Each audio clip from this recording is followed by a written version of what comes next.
Hi ನಮಸ್ಕಾರ ಎಲ್ಲರಿಗೂ ನಾನು ನಿಮ್ಮ ಶಬೀರ್ ಮಾತಾಡ್ತೀನಿ ಗೈಸ್. ಇವತ್ತಿಗೆ ಎಲ್ರಿಗೂ ಕೂಡ ಶಬೀರ್ ಕನ್ನಡಿಗ ಯೂಟ್ಯೂಬ್ ಚಾನಲ್ಗೆ ಸ್ವಾಗತ ಅಂತ ಹೇಳ್ತಾ ನಾನು ಇವತ್ತು ಒಂದು ಇಂಪಾರ್ಟೆಂಟ್ ಆಗಿರುವಂಥ ವಿಡಿಯೋ ಮಾಡಾಕ್ತೀನಿ. ಆ ಇಂಪಾರ್ಟೆಂಟ್ ವಿಡಿಯೋ ಇವತ್ತಿನ ಟಾಪಿಕ್ ಏನಪ್ಪ ಅಂತಂದರೆ, ಈಗಾಗಲೇ ಈ ಕುರಿತಾಗಿ ಸಾಕಷ್ಟು ವಿಡಿಯೋ ಮಾಡೀನಿ. ಏನಪ್ಪ ಅಂತಂದರೆ, ಈ ರೀತಿ ನೀವು ಹೊಸ ಮನೆಗಳನ್ನ ಕಟ್ತಾ ಇರ್ತೀರಿ. ಮನೆ ಕಟ್ತಿರ್ಬೇಕಾದ್ರೆ ನಮಗೆ ಅನುಭವ ಇಲ್ಲದೆ ಇರೋ ಕಾರಣಕ್ಕಾಗಿ ಸಾಕಷ್ಟು ತಪ್ಪು ತಡಿಗಳನ್ನು ಮಾಡ್ತೀವಿ. ಅನುಭವ ಇಲ್ಲದೆ ಇರೋದ್ರಿಂದ ಈ ರೀತಿ ಮನೆಗಳನ್ನ ಕಟ್ಟಿ ಸಾಕಷ್ಟು ಲಾಸ್ಗಳನ್ನು ಅನುಭವಿಸ್ತೀವಿ. ಸೊ ಆ ಒಂದು ಲಾಸ್ಗಳನ್ನು ತಡೆಯೋದಕ್ಕೋಸ್ಕರ ನಾವು ಏನು ಮಾಡಬೇಕು ಅನ್ನೋದ್ರ ಕುರಿತಾಗಿ ತಿಳಿಸ್ತಾ ಈಗ ಸಾಕಷ್ಟು ಈ ರೀತಿ ವಿಡಿಯೋ ಮಾಡೀನಿ. ಇವತ್ತು ಮಾಡ್ತಾ ಇರೋ ವಿಡಿಯೋ ಟಾಪಿಕ್ ಏನಪ್ಪ ಅಂತಂದ್ರೆ, ಈ ರೀತಿ ಮನೆಗಳನ್ನ ಕಟ್ಸಿದ ನಂತರ ನೀವು ಮನೆಗೆ ಟೈಲ್ಸ್ ಅನ್ನು ಮಾಡ್ತೀರಿ ಕೆಳಗಡೆ. ಅಂತಂದ್ರೆ ಉತ್ತರ ಕರ್ನಾಟಕದ ಭಾಷೆ ಒಳಗೆ ಹೇಳ್ಬೇಕಂದ್ರೆ ಬರ್ಷಿ ಮಾಡ್ತೀವಿ. ಸೊ ಈ ಟೈಲ್ಸ್ ಮಾಡ್ತಿರ್ಬೇಕಪ್ಪ ಅಂತಂದ್ರೆ ನಮಗೆ ಟೈಲ್ಸ್ ಒಳಗಡೆ ಗೊತ್ತಿರಲ್ಲ ಯಾವ ರೀತಿ ಟೈಲ್ಸ್ ಬರ್ತಾವ, ಯಾವ ರೀತಿ ಟೈಲ್ಸ್ಗೆ ರೇಟ್ ಎಷ್ಟು, ಮತ್ತು ಟೈಲ್ಸ್ ಮಾಡ್ತಿರ್ಬೇಕಾದ್ರೆ ಮಿಸ್ತ್ರಿ ಅವ್ರಿಗೆ ಎಷ್ಟು ರೇಟ್ಗೆ ಕೊಡಬೇಕು ಟೈಲ್ಸ್ ಮಾಡೋದ್ರ ಸಲುವಾಗಿ. ಮತ್ತು ಟೈಲ್ಸ್ ಮಾಡಿಸ್ತಿರ್ಬೇಕಾದ್ರೆ ನಾವು ಕೆಲವೊಂದಿಷ್ಟು ಗಮನ ವಹಿಸಬೇಕಾಗತ್ತಿ, ಕೆಲವೊಂದಿಷ್ಟು ಎಚ್ಚರ ವಹಿಸಬೇಕಾಗತ್ತಿ ಟೈಲ್ಸ್ ಮಾಡುವಾಗ ಮಾಲೀಕರಾಗಿ. ಸೊ ಆ ಕೆಲವೊಂದಿಷ್ಟು ಎಚ್ಚರವನ್ನು ನಾವು ವಹಿಸ್ಲಿಕ್ಕಪ್ಪ ಅಂತಂದ್ರೆ ಮಾಲೀಕರಾಗಿ ನಮಗೆ ಕೆಲವೊಂದಿಷ್ಟು ಲಾಸ್ಗಳಾಗ್ತಾವ. ಸೊ ಹಿಂಗಾಗಿ ಮನೆಗೆ ಟೈಲ್ಸನ್ನು ಕೊಂಡ್ಕೊಂಬರ್ಬೇಕಾದ್ರೆ ಯಾವ ರೀತಿ ಟೈಲ್ಸ್ ತಗೋಬೇಕು, ಎಷ್ಟು ರೇಟಿಗೆ ಸಿಗ್ತಾವ, ಸೊ ಎಂಥ ಟೈಲ್ಸ್ಗಳು ಒಳ್ಳೆಯವು, ಮತ್ತು ಟೈಲ್ಸ್ ಮಾಡ್ತಿರ್ಬೇಕಾದ್ರೆ ಯಾವ ರೀತಿ ಮುಂಜಾಗ್ರತೆಯನ್ನು ವಹಿಸಬೇಕು, ಅದನ್ನೆಲ್ಲಾನು ನಾವು ನಮ್ಮ ಮನೆಗೆ ಟೈಲ್ಸ್ಗಳನ್ನು ಕೊಂಡ್ಕೊಂಡು ಬಂದೀವಿ.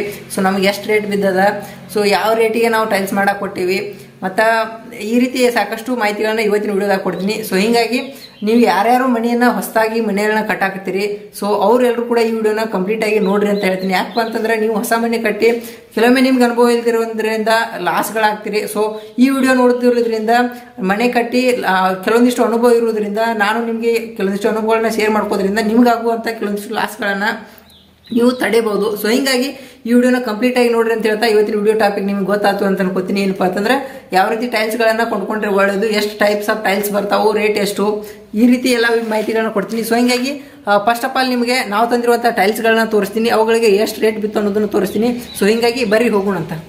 ನಾವು ತಂದಿರುವಂಥ ಕೆಲವೊಂದಿಷ್ಟು ಟೈಲ್ಸ್ಗಳನ್ನು ಸೊ ನಾವು ಒಂದು ರೂಮ್ ಒಳಗಡೆ ಸ್ಟೋರ್ ಮಾಡಿ ಇಟ್ಕೊಂಡಿವಿ. ಸೊ ಈ ಟೈಲ್ಸ್ಗಳನ್ನು ನಾನು ನಿಮ್ಗೆ ತೋರಿಸ್ತೀನಿ. ನಾವು ತಂದಿರುವಂಥ ಟೈಲ್ಸ್ ಹೆಸರು ಏನಪ್ಪ ಅಂತಂದ್ರೆ ವೆಟ್ರಿಫೈಡ್ ಟೈಲ್ಸು. ಈ GVT PGVT ಅಂತ ಏನು ಕರೀತಾರಲ್ರಿ, ಅಂತಂದ್ರೆ ಗ್ಲೇಸ್ಡ್ ವೆಟ್ರಿಫೈಡ್ ಟೈಲ್ಸ್ ಅಂತೇಳಿ ಅಂತಾರೆ. ಸೊ ಈ ರೀತಿ GVT ಟೈಲ್ಸ್ಗಳನ್ನ PGVT ಟೈಲ್ಸ್ಗಳನ್ನ ನಾವು ತಂದೀವಿ. ಸೊ ಟೈಲ್ಸ್ ನೋಡಕ್ಕೆ ಹೆಂಗಿರ್ತಾವೆ ಅಂತೇಳಿ ನಿಮ್ಗೆ ತೋರಿಸ್ತೀನಿ. ಆಮೇಲೆ ಇವಕ್ಕೆ ಎಷ್ಟು ರೇಟ್ ಬಿತ್ತು, ಎಲ್ಲಿ ತಂದೀವಿ, ನೀವು ಎಷ್ಟು ರೇಟಿಗೆ ತೊಗೊಂಡ್ರೆ ಒಳ್ಳೆಯದು, ಅದನ್ನೆಲ್ಲ ಹೇಳ್ತೀನಿ ಅಂತ ಬರ್ರಿ. ಸೊ ನೋಡಿರಿ, ನಾನು ಮುಂಚೆ ನಿಮ್ಗೆ ಟೈಲ್ಸ್ಗಳನ್ನ ತೋರ್ಸಕ್ಕೆ ಟ್ರೈ ಮಾಡ್ತೀನಿ ಇಲ್ಲೇ. ಸೊ ನೋಡಿ, ನಿಮ್ಗೆ ಇಲ್ಲಿ ಕಾಣ್ಬೋದು ಟೈಲ್ಸ್ ಯಾವ ಥರ ಅದಾವಪ್ಪ ಅಂತೇಳಿ. ಇದು ಒಂದು ಬಾಕ್ಸ್ ಒಳಗಡೆ ಈ ರೀತಿಯಾಗಿರುವಂಥ 2 ಟೈಲ್ಸ್ಗಳು ಬರ್ತಾವ. 2 ಟೈಲ್ಸ್ ಸೇರಿ ಒಂದು ಬಾಕ್ಸ್ ಇರುತ್ತೆ. ನಾವು ತಂದಿರುವಂಥ ಟೈಲ್ಸ್ನ ಒಂದು ಸೈಜ್ ಏನದಾವಪ್ಪ ಅಂತಂದ್ರೆ 2x4 ಅಂತಂದರೆ 2 ಫೂಟ್ ಅಗಲ, 4 ಫೀಟು ಉದ್ದ, ನಂತರ 2x4 ಸೈಜಿನ ಟೈಲ್ಸ್ಗಳನ್ನ ತಂದೀವಿ. ಸೊ ಈ ರೀತಿ ಟೈಲ್ಸ್ಗಳನ್ನ ನೀವು ತಗೋತಿರ್ಬೇಕಾದ್ರೆ 2 ಸೈಜಿನ ಟೈಲ್ಸ್ಗಳು ಕೂಡ ನಿಮ್ಗೆ ಸಿಗ್ತಾವ. ಸೊ 2-4 ತಗೊಳ್ಳೋದ್ರಿಂದ ಏನು ಬೆಟ್ರಪ್ಪ ಅಂತಂದ್ರೆ, ನೀವು ಮನೆ ಒಳಗಡೆ ಸಾಕಷ್ಟು ಟೈಲ್ಸ್ಗಳನ್ನ ಜೋಡಿಸಿದಾಗ ಜಾಸ್ತಿ ಮನೆ ಒಳಗಡೆ ಗೆರಿಗಳು ಕಾಣಂಗಿಲ್ಲ. ಸೊ ಹಿಂಗಾಗಿ ಲೆಂದಿ ಇರುವಂಥ ಪೀಸ್ಗಳನ್ನ ತೊಗೊಂಡ್ರೆ ಮನೆ ಒಳಗಡೆ ಜೋಡಿಸಿದಾಗ ಸ್ವಲ್ಪ ಲುಕ್ ಕಾಣಿಸ್ತಾ. ಹಿಂಗಾಗಿ ಇಷ್ಟು ರೀತಿ ಉದ್ದಿರುವಂಥ ಟೈಲ್ಸ್ಗಳನ್ನ ತಂದಿವಿ. ಸೊ ಇವುಗಳ ರೇಟ್ಗಳನ್ನು ನಾನು ನಿಮಗೆ ಮುಂಚೆ ಹೇಳ್ತೀನಿ ನೋಡ್ರಿ. ನಾವು ರೇಟನ್ನು ನೋಡಕ್ಕೆ ಹೋದ್ರೆ ಬೇರೆ ಬೇರೆ ಅಂಗಡಿಗೆ ಬೇರೆ ಬೇರೆ ರೇಟ್ಗಳು ಇರ್ತಾವ. ಸೊ ಹಿಂಗಾಗಿ ಕೆಲವೊಂದು ಅಂಗಡಿ ಒಳಗಡೆ ಹೈ ರೇಟ್ ಒಳಗಡೆ ಸಿಗ್ತಾವ, ಕೆಲವೊಂದು ಅಂಗಡಿ ಲೋ ರೇಟಲ್ಲಿ ಸಿಗ್ತಾವ. ನಾವು ತಂದಿರುವಂಥ ಟೈಲ್ಸ್ ರೇಟ್ ಏನಪ್ಪ ಅಂತಂದ್ರೆ, ಈ ಟೈಲ್ಸ್ಗಳಿಗೆ ಒಂದು ಬ್ರಾಸ್ಗೆ 3,500 ರೂಪಾಯಿ ಕೊಟ್ಟಿವಿ. ಅಂತಂದರೆ ಒಂದು ಬ್ರಾಸ್ ಅಂತಂದರೆ 10 ಫೂಟ್ ಅಗಲ ಮತ್ತು 10 ಫೀಟ್ ಉದ್ದ ಇರುವಂಥ ಒಂದು ಚೌಕಾಕಾರದ ರೂಮ್ಗೆ ಒಂದು ಬ್ರಾಸ್ ಆಗತ್ತೆ. ಸೊ ಆ ಒಂದು ಬ್ರಾಸ್ಗೆ ಆ ಒಂದು ರೂಮ್ಗೆ ಎಷ್ಟು ಟೈಲ್ಸ್ ಹಿಡಿತಾವಲ್ರಿ, ಸೊ ಅದಕ್ಕೆ 3,500 ರೂಪಾಯಿ ರೊಕ್ಕನ ನಾವು ಕೊಡಬೇಕಾಗತ್ತೆ. ಸೊ ಇದು ಅದರ ರೇಟು, ನಾವು ತಂದಿರುವಂಥ ಒಂದು ರೇಟು. ಸೊ ನೀವು ಅದೇ ಬೇರೆ ಬೇರೆ ಅಂಗಡಿಗೆ ಹೋಗಿ ಕೇಳಿದರೆ ಬೇರೆ ಬೇರೆ ರೇಟ್ ಇರುತ್ತೆ. ಸೊ ಈಗ ನಾವು ಬೇರೆ ಬೇರೆ ಅಂಗಡಿ ಒಳಗಡೆ ಕೇಳಿದ್ರ ಪ್ರಕಾರ ಕೆಲವೊಂದು ಅಂಗಡಿ ಒಳಗಡೆ 4,500 ರೂಪಾಯಿ ಹೇಳ್ಯಾರ, ಕೆಲವೊಂದು ಅಂಗಡಿ ಒಳಗಡೆ 5,000 ರೂಪಾಯಿ ಹೇಳ್ಯಾರ. ಸೊ ಮಿನಿಮಮ್ ಕಡಿಮೆ ಹೇಳಿರುವಂಥ ರೇಟ್ ಅದೇ ಅಂದರೆ 3,500 ಹೇಳಿದರು. ಸೊ ಹಿಂಗಾಗಿ 3,500 ಹೇಳಿರುವಂಥ ಒಂದು ಅಂಗಡಿ ಒಳಗಡೆ ನಾವು ಇವುಗಳನ್ನ ಕೊಂಡ್ಕೊಂಡು ಬಂದೀವಿ. ಇವು ಹೆಸರು ವೆಟ್ರಿಫೈಡ್ ಅಂತ ನಾನು ನಿಮಗೆ ಮುಂಚೆನೇ ಹೇಳೀನಿ. ವೆಟ್ರಿಫೈಡ್ ಟೈಲ್ಸ್ನ ಯಾಕೆ ತಂದೀವಿ, ಇನ್ನೂ ಉಳಿದಿರುವಂಥ ಕೆಲವೊಂದಿಷ್ಟು ಬೇರೆ ಟೈಲ್ಸ್ಗಳನ್ನ ನಾವು ತರ್ಬೋದಾಗಿತ್ತು. ಸೊ ಇವುಗಳಿಗೆ ಇರುವಂಥ ಒಂದು ಬೆನಿಫಿಟ್ ಏನಪ್ಪ ಅಂತಂದ್ರೆ, ಯಾವಾಗ ನಾವು ವೆಟ್ರಿಫೈಡ್ ಅಂತ ತೊಗೊಳಕ್ಕೆ ಹೋಗ್ತೀವಿ, ನಾವು ಏನಾದರೂ ಮೀಡಿಯಮ್ ಬಜೆಟ್ನವರಾಗಿದ್ದರೆ ಅಂತಂದರೆ ಅತಿ ಜಾಸ್ತಿ ದುಡ್ಡು ಖರ್ಚು ಮಾಡೋಕ್ಕಾಗದೆ ಮೀಡಿಯಮಲ್ಲಿ ಲುಕ್ ಆಗಿ ಕಾಣಬೇಕಪ್ಪ ಅಂತಂದರೆ ಈ ರೀತಿ ಟೈಲ್ಸ್ಗಳನ್ನ ತೊಗೋತೀವಿ. ಯಾಕಪ್ಪ ಅಂತಂದ್ರೆ ಈ ವೆಟ್ರಿಫೈಡ್ ಒಳಗಡೆ ಹೆಂಗಪ್ಪ ಅಂತಂದ್ರೆ ಟೈಲ್ಸು ಗ್ಲಾಸ್ ಥರ ಇರ್ತಾವ, ಮತ್ತು ಇದ್ರೊಳಗಡೆ ಹೆವಿ ಡಿಸೈನ್ಸ್, ಸಿಕ್ಕಾಪಟ್ಟೆ ಟೈಪ್ಸ್ ಆಫ್ ಡಿಸೈನ್ಸ್ಗಳು ಬರ್ತಾವೆ. ಅಷ್ಟೇ ಕಡಿಮೆ ರೇಟಿಗೆ, ಅಫೋರ್ಡೆಬಲ್ ರೇಟ್ಗೆ ಸಿಗ್ತಾವ್ರಿ. ಸೊ ಹಿಂಗಾಗಿ ನಾವು ತೊಗೊಂಡಿವಿ. ಇದನ್ನು ಬಿಟ್ಟು ನೀವು ಏನಾದರೂ ಗ್ರಾನೈಟ್ ಅದು ಎಲ್ಲ ತೊಗೊಳಕ್ಕೆ ಹೋದ್ರೆ ಅದು 1 ಫೀಟ್ಗೆ 100-110 ರೂಪಾಯಿ ಇರುತ್ತೆ. 100-110 ರೂಪಾಯಿ ಅಂತಂದ್ರೆ ಬರೀ 1 ಫೀಟ್ ಅಂತಂದ್ರೆ ಒಂದು ಮೊಳಕೆ ಅಷ್ಟು ಉದ್ದ ಆಗ್ಬೋದು. ಸೊ ಅಷ್ಟು ಚೌಕಾಕಾರಕ್ಕೆ 100-110 ರೂಪಾಯಿ ಕೊಡ್ಬೇಕಪ್ಪ ಅಂತಂದ್ರೆ ಒಂದೊಂದು ಲಾಂಗ್ ಶೀಟ್ ಸಿಗ್ತಾವ್ರಿ, ಅವ್ನು ಕಟ್ ಮಾಡಿ ಕೊಡಲ್ಲ.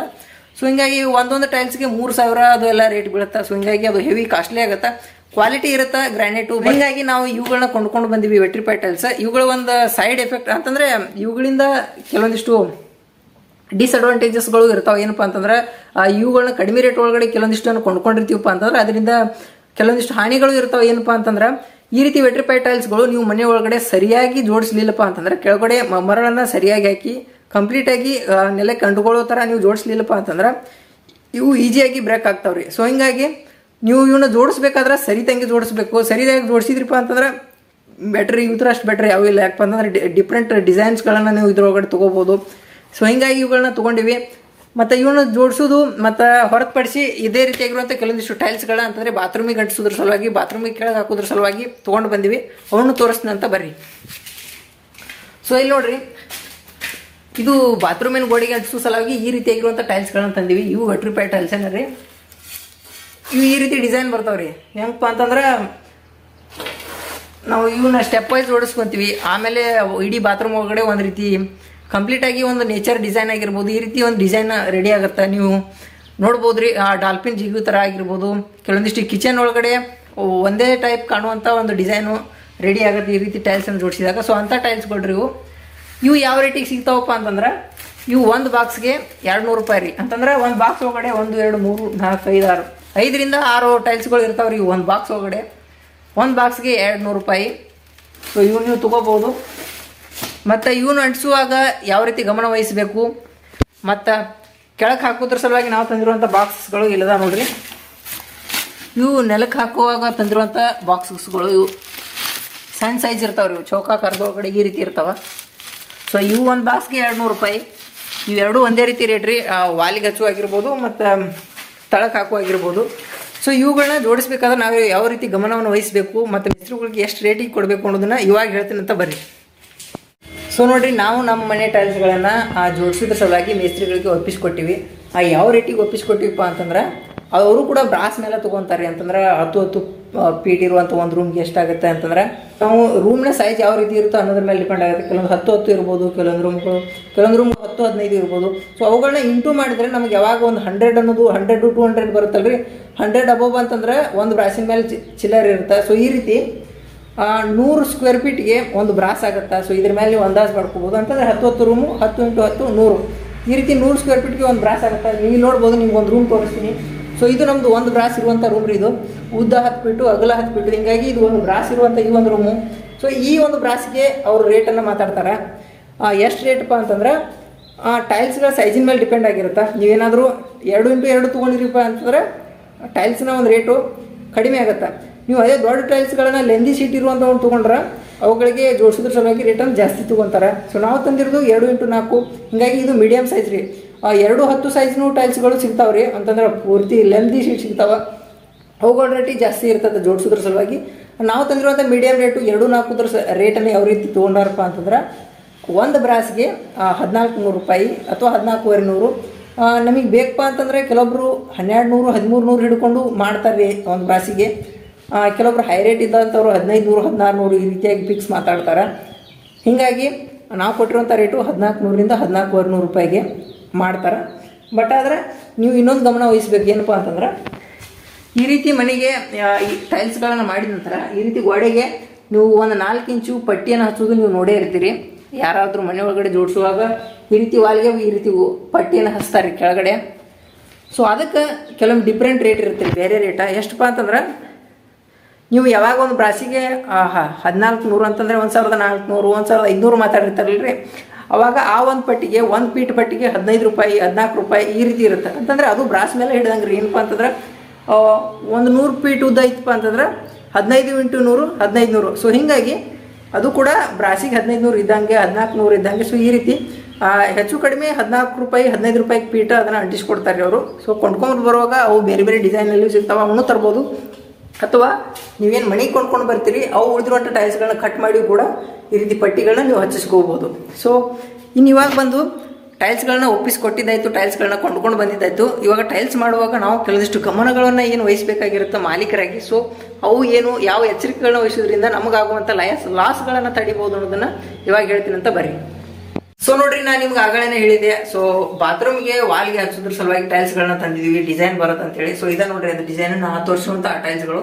ಸೊ ಈ ರೀತಿ ಟೈಲ್ಸ್ಗಳನ್ನ ಜೋಡಿಸಿದಾಗ ಈ ರೀತಿ ಒಂದು ಡಿಸೈನ್ ಫಾರ್ಮ್ ಆಗುತ್ತೆ. ಸೊ ನೀವು ಬೇರೆ ಬೇರೆ ಮನೆ ಒಳಗಡೆ ಕೂಡ ನೋಡಿರ್ತೀರಿ ಜೋಡಿಸಿದಾಗ ಈ ರೀತಿ ಆಗಿರೋದನ್ನ. ಸೊ ಇದನ್ನ ಜೋಡಿಸುವಾಗ ನೀವು ಯಾವ ರೀತಿ ಗಮನ ವಹಿಸಬೇಕು ಅನ್ನೋದನ್ನ ನಾನು ಹೇಳ್ತೇನೆ ಅಂತ ಕೇಳ್ರಿ.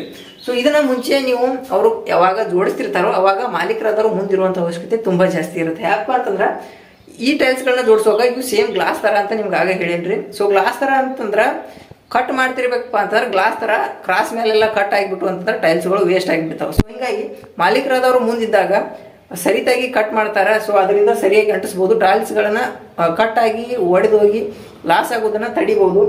ಬಟ್ ಇದನ್ನ ಹೊರತುಪಡಿಸಿ ಕೂಡ ನೀವು ಇಲ್ಲಿ ನೋಡ್ಬೋದ್ರಿ ಯಾವ ರೀತಿ ಕಟ್ ಆಗಿ ಬಿದ್ದಾವ ಅಂತೇಳಿ. ಸೊ ಈ ರೀತಿ ಚೂರಾಗಿ ಬಿದ್ದು ಬಿಡ್ತಾವ್ರಿ ಇವೆಲ್ಲ ಗ್ಲಾಸ್. ಈ ರೀತಿ ಎಲ್ಲ ನೋಡ್ರಿ ಪಟ್ಟಿಗಳು ಈ ತರ ಎಲ್ಲ ಕಟ್ ಆದಪ್ಪ ಅಂತಂದ್ರೆ ಇವು ವೇಸ್ಟ್ ಆಗಿ ಹೋಗ್ತಾವ್ರಿ. ಅದರ್ವೈಸ್ ಇವು ಕಟ್ ಆಗಲಿಲ್ಲಪ್ಪ ಅಂತಂದ್ರೆ ಈ ರೀತಿ ಸೈಡ್ ವೇಳೆ ಹಚ್ಚಿಸ್ಕೊಂಡು ಯೂಸ್ ಮಾಡ್ಕೊಬೋದ್ರಿ ನೀವು. ಬಟ್ ಆದ್ರೆ ಈ ರೀತಿ ಕಟ್ ಆಯ್ತಪ್ಪ ಅಂತಂದ್ರೆ ಆ ಟೈಲ್ಸು ಹೆಚ್ಚು ಕಡಿಮೆ ಕೊರ ತೆಗಿಬೇಕಾಗತ್ತೆ. ಸಣ್ಣ ಸೈಜ್ ಆತಂದ್ರೆ ಸೈಜ್ ಬರಲಿಲ್ಲ ಅಂತಂದ್ರೆ ಅವೆಲ್ಲ ವೇಸ್ಟ್ ಆಗಿ ಹೋಗ್ತಾವೆ. ಸೊ ಹಿಂಗಾಗಿ ಮಾಲೀಕರಾದವರು ಮುಂದಿದ್ದು ಗಮನ ವಹಿಸಿ ಅವ್ರಿಗೆ ಹೇಳ್ರಿ.